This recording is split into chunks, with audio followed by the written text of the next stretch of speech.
Yours, Daintree. Is that man Daintree slightly crazy? I don't think so. First-class shot. Why? He brought a rather grand-looking package and presented it to me. And when I opened it, out dropped about 200 little bags of chocolate marbles. What the hell am I supposed to do with them?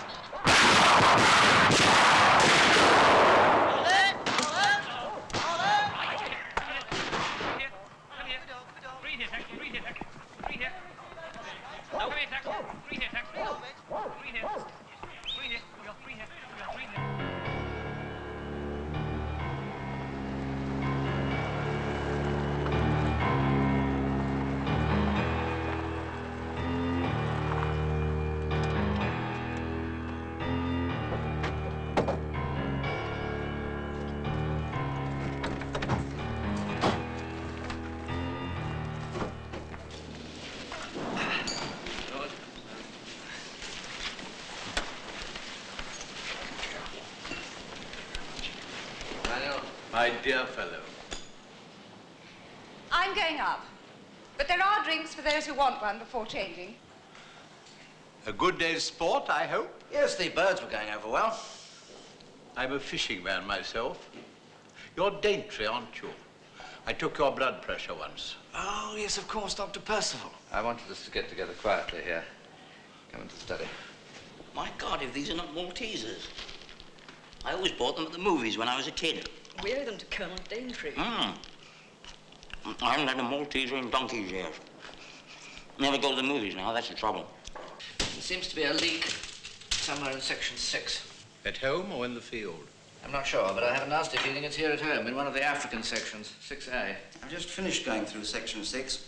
Routine check. And? Well, security has got a bit slack, but that's true of all the other sections, too. A lot of briefcases going out at lunchtime, that sort of thing. It's just possible that the leak came from abroad, that the evidence has been planted here by the Russians. They may be after scandal more than information. Damage morale, hurt us with the Americans.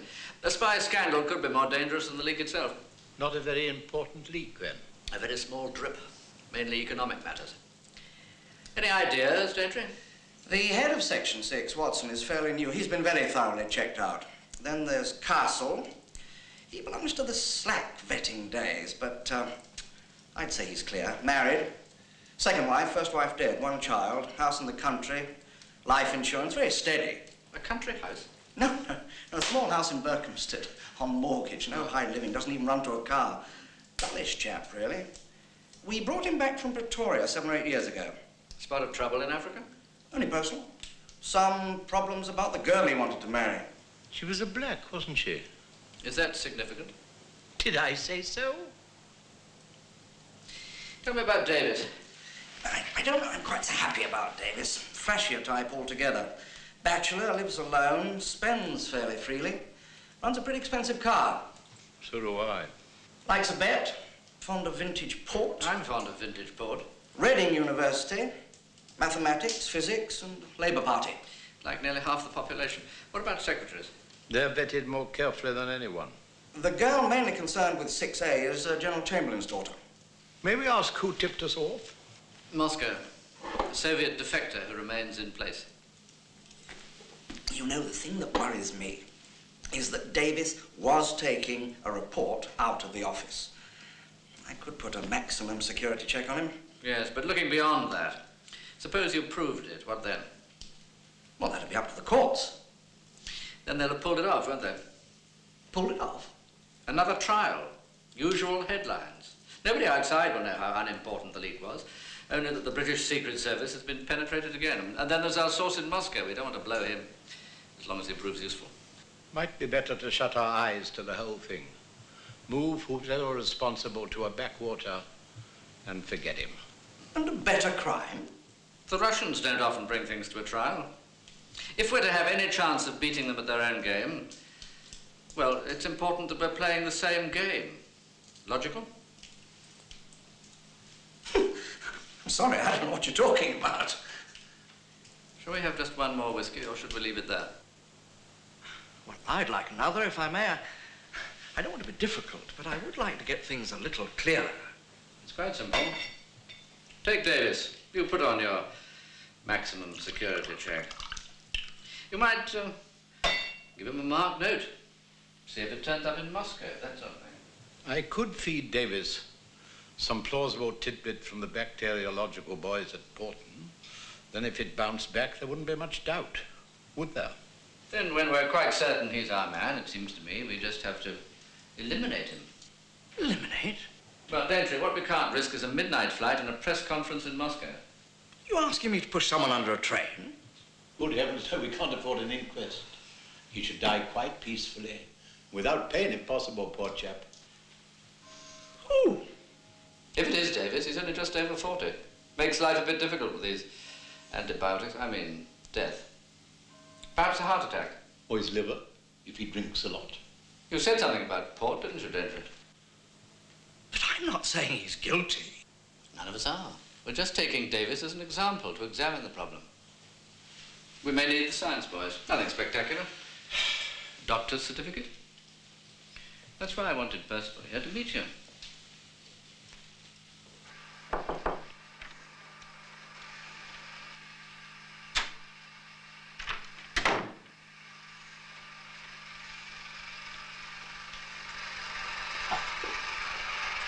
Not disturbing you, I hope? Oh.